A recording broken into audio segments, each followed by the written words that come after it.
Надад үнэхээр богино ус зөгтгөө гэлээ.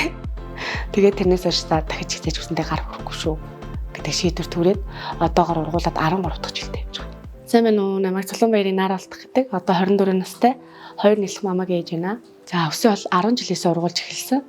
Ээж маань өөрөө урт өстэй хүн байсан болохоор тэрийг нь хараад би нөгөө өсөө ургуулах шийдвэр төрж исэн байхгүй юу? Би 4-р ангид үсээ тайруулж исэн. Тэгэхэд миний үс өгзгөөд авцсан байсан. Ер нь урт өстэй хүмүүс надад айгүй гоё харагддаг байхгүй юу? Нөгөө эмэгтэй хүнийг үс чимнэ гэж ярьдэн штэ тий. Тийм болохоор ер нь үсийг айгүй ургуулах сонирхолтой. 1-р ангиас 4-р ангийн хүртэл ээж бол ингээл хоёр бүр ингээд жирэтэлэн сүлж чинь.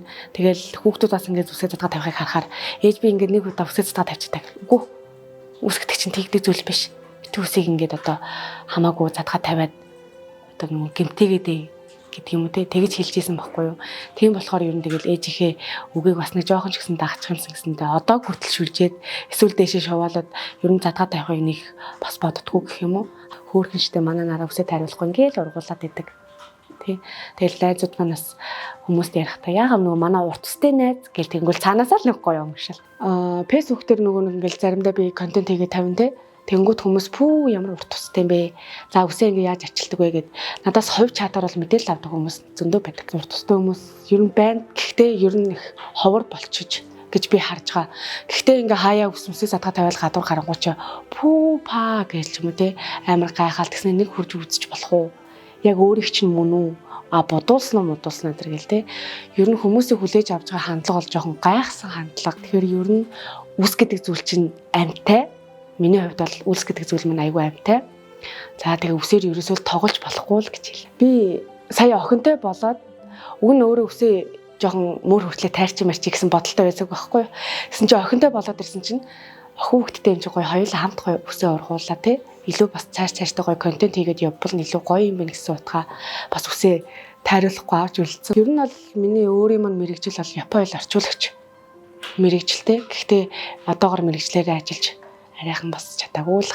Уран албаа брэндийн үсний мистийн нүүр царайгаар ажилладаг. Надад тийм санал ирж ирсэн. Одоо ажиллаад 3 жил болж байгаа.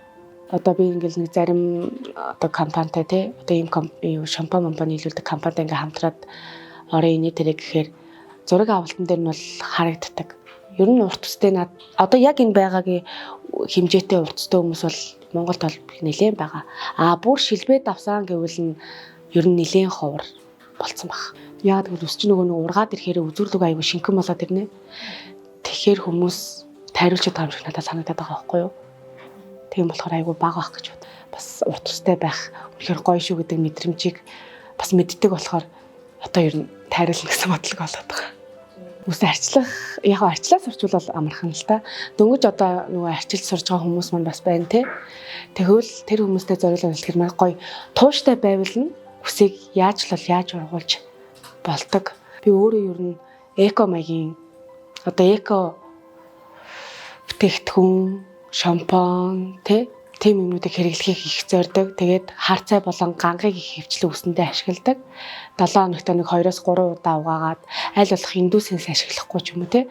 Аль болох экогоор үсийг айгуу гоё болгож болдгийн шүү гэдгийг л юм зорддог доо. Юу нь аль болох байгалийн гаралтай бүтээгдэхүүнийг хэрэглэхийг илүү давуу сонгож авдаг.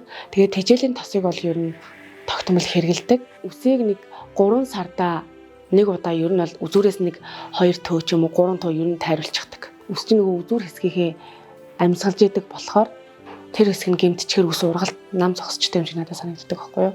Тэгээд орой унтахтаа бол яалчгүй одоо нөгөө нэг ширэлдүүлэхгүй тулд соронцолж одоо нөгөө үсэндээ бохир оруулахгүй тулд хитрхи чампиш нэг соловтор гөрөөд сүлжээд унтчихвал үсний ургалтыг ч хүртэл дэмждэг. Ер нь тэгээд үсийг тогтмол задгаа тавихаасаа илүү бас шүлжижээвэл нь ус эрүүл ургах нь бас илүү давуу тал болдог.